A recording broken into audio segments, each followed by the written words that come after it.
ជំរាបសួរអ្នកគ្រូនិងមិត្តភ័ក្តិទាំងអស់គ្នាខ្ញុំបាទឈ្មោះមនីមេពុតសុខធីរា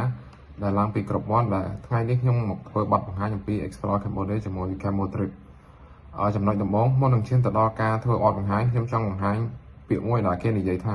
ប្រទេសកម្ពុជាយើងជាជំរឿនចុងក្រោយបន្ទាប់ពីប្រទេសថៃនិងវៀតណាមសម្រាប់ការទស្សនានិង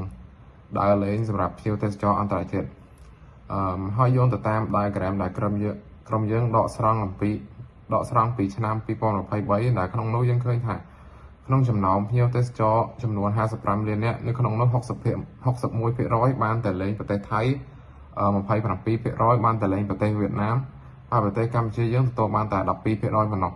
ដូច្នេះយើងអាចកំណត់បានថាប្រទេសកម្ពុជាគឺជាប្រទេសគឺជួបប្រទេសបញ្ហានេះពិតប្រាកដមែនបន្ទាប់មកនេះយើងអាចសួរថាតើបញ្ហាទាំងនេះកើតឡើងយ៉ាងដូចម្ដេចមូលហេតុដំបូងនោះគឺ foreigner គឺស្គាល់តែកន្លែងណាដែលមានប្រជាប្រិយភាពដូចជាភ្នំពេញសៀមរាបបាត់ដំបងជាដើមហើយពួកគាត់មិនស្គាល់អំពីកន្លែងផ្សេងទៀតឡើយបញ្ហាមួយទៀតនោះគឺព័ត៌មានដែល outdated ឧទាហរណ៍នៅពេលដែល foreigner ចង់មើលទៅព័ត៌មានអំពីកន្លែងណាមួយusually ព័ត៌មានទាំងនោះគឺមិនមានការ update regularly ឡើយដែលធ្វើឲ្យពួកគាត់ពិបាករកព័ត៌មានច្បាស់លាស់អំពីកន្លែងនោះដែលធ្វើឲ្យពួកគាត់ discourage ទៅកន្លែងនោះបន្ទាប់មកគឺ limited និង bias information ភាគច្រើនយើងសង្កេតឃើញថា foreign tourists ពួកគាត់ rely ទៅលើ social media ឬក៏ជាសភៅសម្រាប់ guidance ហើយមធ្យោបាយទាំងនោះភាគច្រើនគឺអត់សូវមាន opinion ច្រើនហើយវាអត់សូវ up to date ឡើយហើយចំណុចបន្ទាប់នេះគឺ customer discovery ពួកយើងបានទៅធ្វើការ interview ទៅលើភ្ញៀវអន្តរជាតិមួយចំនួនដែលពួកយើងបានសួរសំណួរចំនួន3ធំទៅកាន់ពួកគេហើយសំណួរទី1នោះគឺតើកន្លែងណាខ្លះដែលគាត់ទៅក្រៅពីកន្លែងដែលល្បីល្បាញហើយគាត់បានឆ្លើយមកថាគាត់អត់ដឹងទេដោយសារគាត់ស្គាល់តែកន្លែងណាដែលល្បីល្បាញហើយអត់បានមើលកន្លែងផ្សេងទៀតនោះឡើយហើយសំណួរទី2នោះគឺតើអ្នកប្រើមធ្យោបាយអ្វីដើម្បីរកកន្លែងស្នាក់នៅឬកន្លែងបរិភោគអាហារ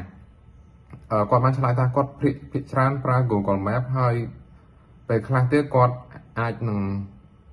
សង្កេតឃើញថាកន្លែងដែលប្រជាជនខ្មែរណាទៅគាត់នឹងទៅកន្លែងហ្នឹងហើយសំណួរទី3នោះគឺតើអ្នកមានអារម្មណ៍យ៉ាងដូចម្ដេចចំពោះព័ត៌មានអ្នក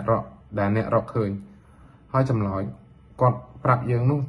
គាត់ប្រាប់ថា review ភាគច្រើនគឺវា outdated ហើយ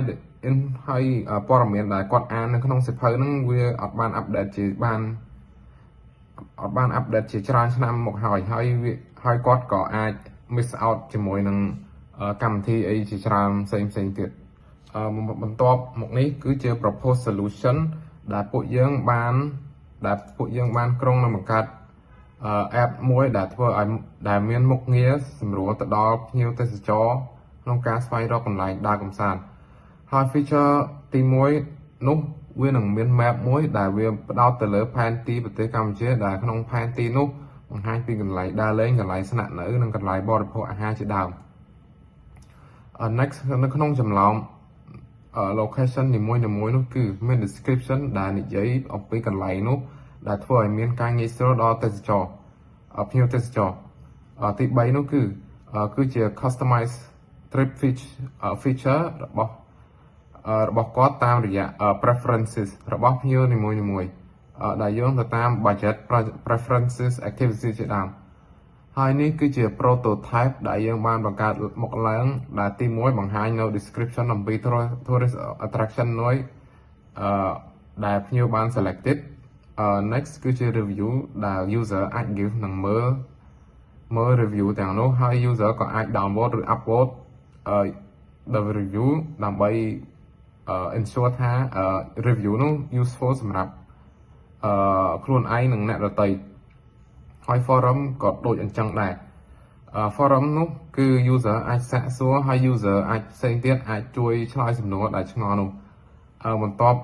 មក ទៀតគឺ trip generator feature ដែលវាមានមុខងារ generate trip យោងទៅតាម preferences របស់ user next គឺជា calendar ហើយ event វាមានមុខងារបង្ហាញអំពីបុណ្យឈប់សម្រាកនិង event ដែលកើតឡើងនៅពេលខាងមុខសម្រាប់ target customer យើងចែកចេញជាពីរគឺ traveler ហើយនិង business traveler យើង aim ទៅ around អាយុ18ទៅ65ឆ្នាំហើយសញ្ជាតិគឺភ្ញៀវទេសចរ in general ប៉ុន្តែយើងផ្ដោតទៅលើភ្ញៀវទេសចរអន្តរជាតិហើយ goal របស់ពួកគេនោះគឺ exploration relaxing ហើយ cultural and historical activities ជាដើមចំពោះ business យើង aim ទៅលើ businesses ដូចជា hotel resort hostel vacation rental អីចឹងហើយ service quality គឺ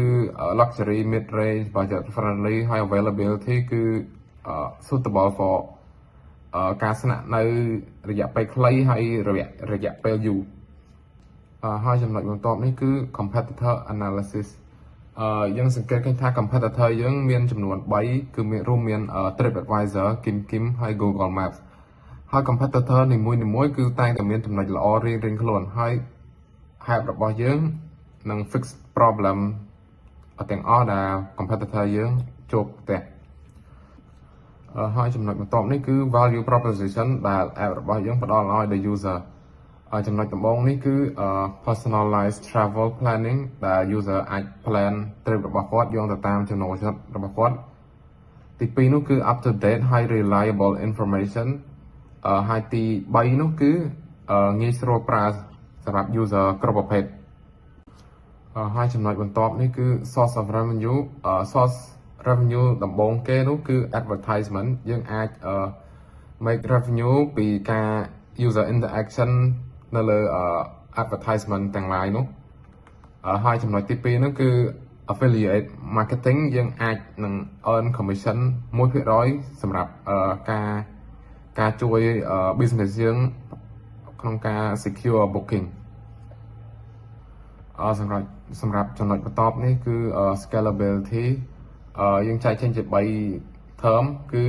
short term medium term ហើយ long term សម្រាប់ short term យើង focus ទៅលើ brand awareness growing the user base ហើយ secure funding for the app ចំណុចទី2គឺ medium term យើងនឹង register